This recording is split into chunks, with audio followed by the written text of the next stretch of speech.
After being shot on a mission, a policeman is forced to rely on an orc, so that together they can prevent a group of renegade elves from resurrecting the dreaded Dark Lord. Today we will recap the story of the 2017 movie, Bright. Ward is a human cop in the midst of a Los Angeles filled with elves, orcs, and fairies.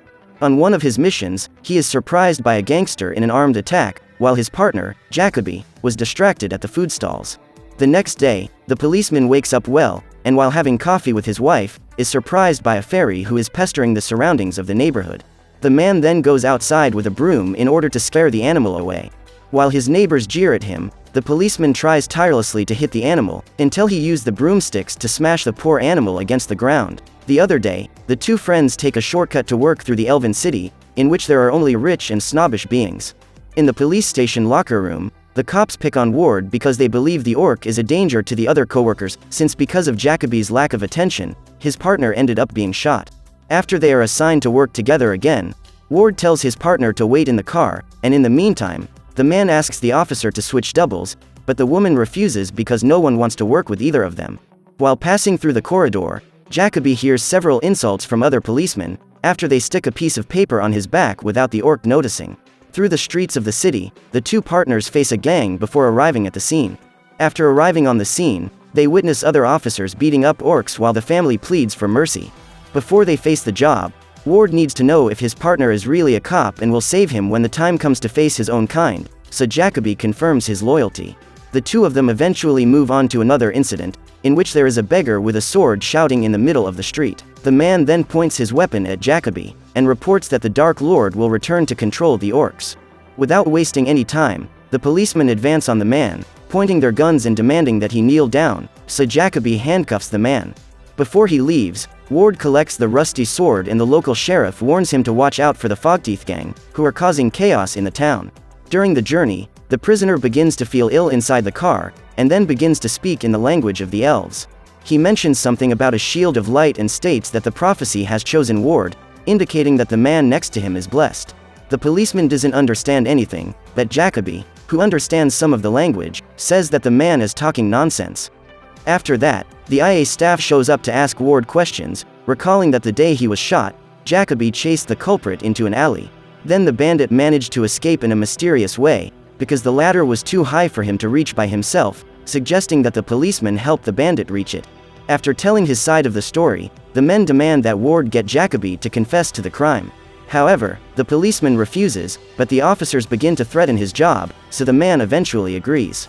After this, an arrogant elf arrives at the police station and shows contempt for the orcs.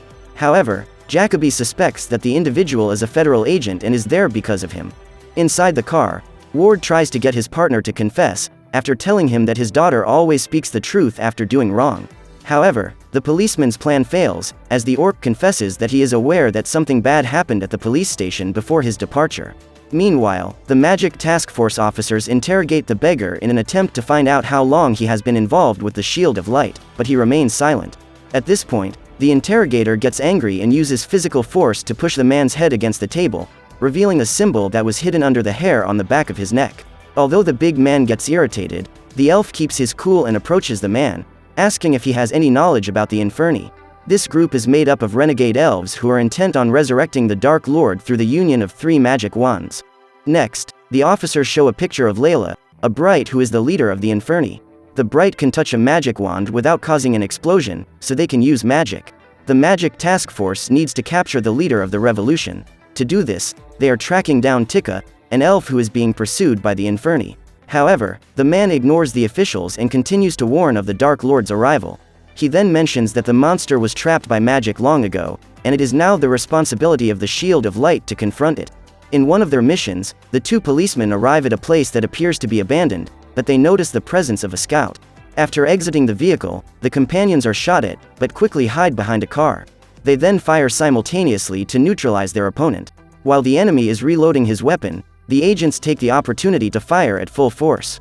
In this way, the bandit is neutralized and the two of them invade the place.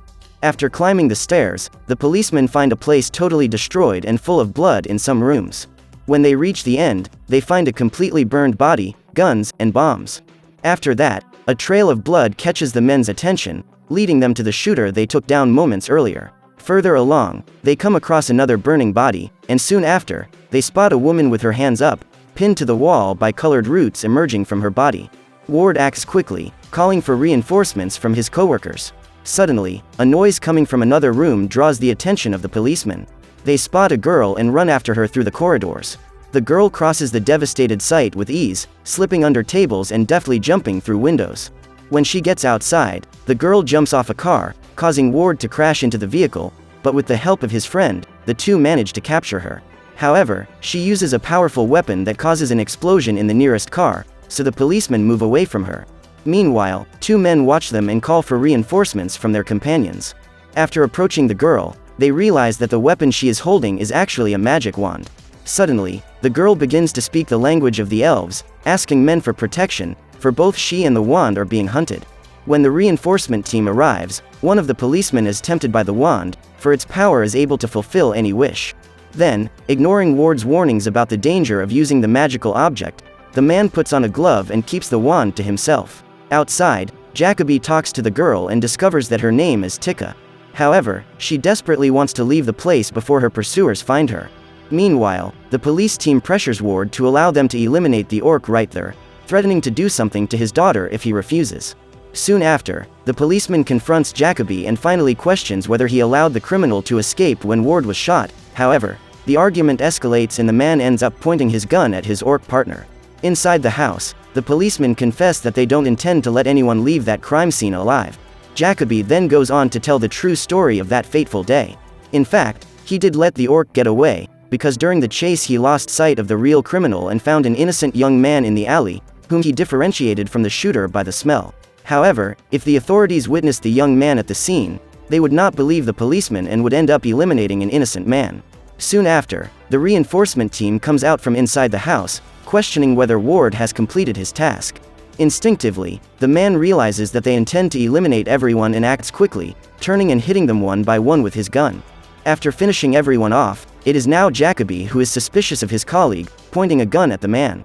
Ward explains that the cops intended to eliminate everyone in the place, but the orc continues to disbelieve him. Before they can settle their disagreements, a gang arrives on the scene, leaving Tika terrified. The bandits know that there is a magic wand in their territory, so they believe that the object belongs to them. Then they begin to threaten the policeman, especially Jacoby because he is an orc. After the two partners get into the car, the bandits jump thirstily on top of the vehicle, but after a few maneuvers, the men are thrown away from the car and the cops manage to leave the scene. However, in the middle of the road, a vehicle with armed criminals appears and begins to chase them. The bandits shoot at the vehicle, causing Jacoby to lose control of the car, but he manages to recover before the situation escalates. During the getaway, Ward manages to knock out one of his pursuers with a blow to the head. He then hits the driver using a stun gun, causing the bandit to lose control of the vehicle, which crashes hard into a parked car. Suddenly, the girl begins to beg the policeman to return to the house where they found her. However, the men do not understand what Tika wants with this. Soon after, the wand begins to float on its own, and unexpectedly the car collides with an invisible barrier abruptly. Meanwhile, the staff of the Magic Task Force is already aware of the policeman's contact with the magic wand. The Inferni then arrive at the scene of the crime, and Layla questions the woman pinned to the wall, who reports that the traitor has fled. After learning the truth, the group of renegade elves finish eliminating everyone left in the place. Meanwhile, Jacoby explains that the wand caused the vehicle to stop abruptly because it cannot get too far away from its owner. The leader of the Inferni, Tika, asked them to return to the house. Without delay, the elves raid the residences near the crime scene. The citizens tell them everything that has happened, but are still eliminated by the Inferni. After discovering that they cannot stay too far away from Layla, the policemen discuss their next move. However, they are caught off guard when the place is invaded by bandits who shoot at them. The orc fights one of them off while tending his wand, but ends up shooting the man and feels bad about it. As Ward and Tika are about to leave the scene, Jacoby realizes that the wand has been left behind, so one of the criminals takes it in hand. After this, an explosion emerges from the man's body, causing him and all the bandits around him to become ashes. After retrieving the wand, the cops flee the scene while being pursued. Soon after, they end up at a Fogteeth's party, and in the midst of the commotion, they lose sight of Tika. Suddenly, bandits start shooting and a brawl breaks out. The orcs try to capture Ward by throwing him against the wall, but Jacoby appears and helps him. The policeman manages to spray the criminals and get rid of them. They then find the girl again and quickly flee. After arriving at the scene of the crime, the Magi task force discovers that Layla has been there looking for Tikka because of the trail of bodies she left behind. Candomir has been searching for the leader of the Inferni for 20 years, so he knows that she is vulnerable without her wand. Meanwhile, the two policemen disguise themselves as ordinary citizens, using clothes purchased from one of the stores in Los Angeles. They then seek refuge in a nearby bar.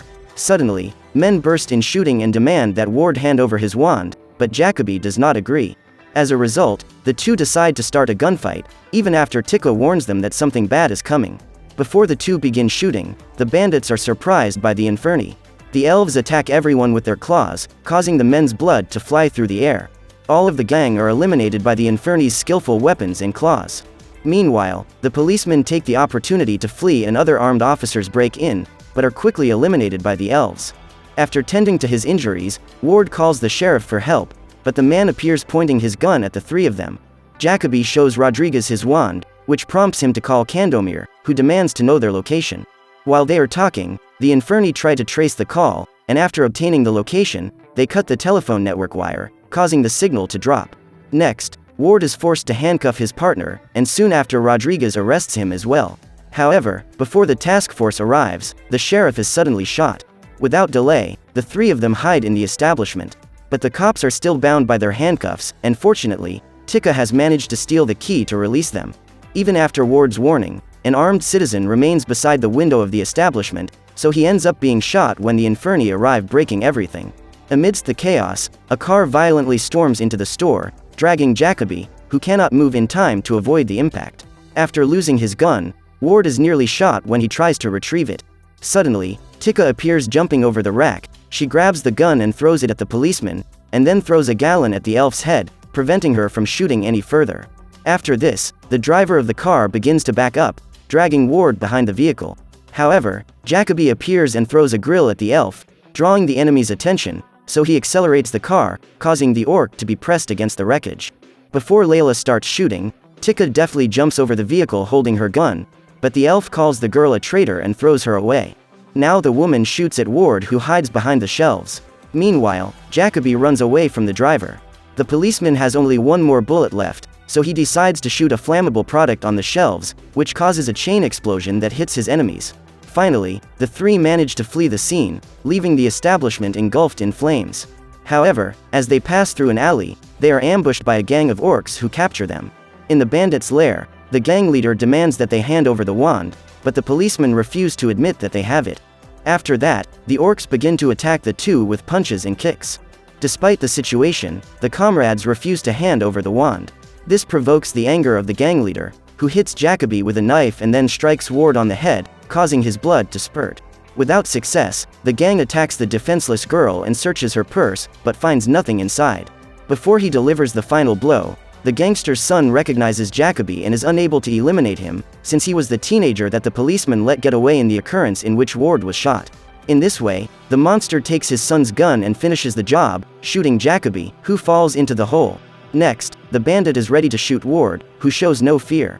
But before he can finish off the policeman, Tikka acts quickly and uses her wand, causing the monster to move away and Jacoby to resurrect.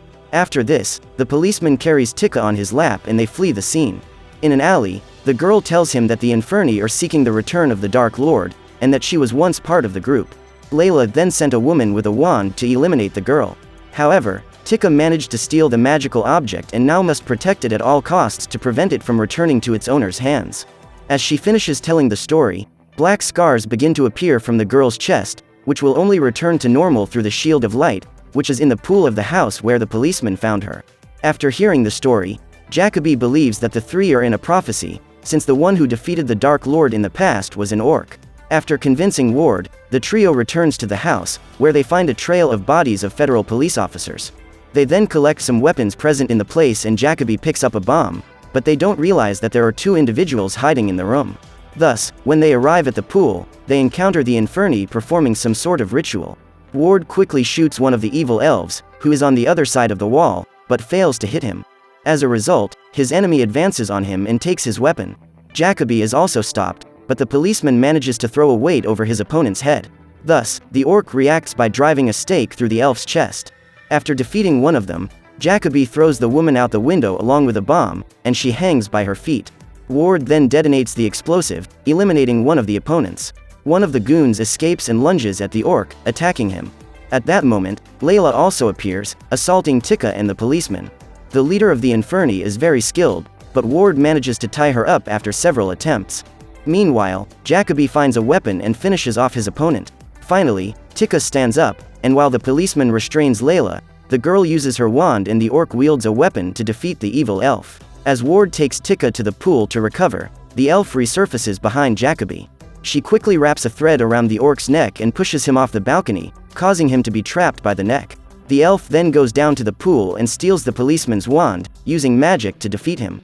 After that, Layla goes to Tika and faces her, pulling the girl out of the pool. Finally, Jacoby manages to get rid of the thread, but the girl starts begging to have her life taken away and the elf threatens her. However, the orc hits Layla's hand with a bullet, causing her to drop her wand. Quickly, Ward plans to take her wand in hand and blow up everyone around him, but as soon as he does, nothing happens, revealing that he is, in fact, a bright. After this, the policeman is instructed by Tika to use a spell. This way he causes the leader of the Inferni to vanish in an explosion. The man then searches for the girl in the pool, but they can't find her anywhere, suggesting that she probably ran away. The task force has already arrived on the scene, and as he goes outside, Jacoby realizes that his friend is not behind him.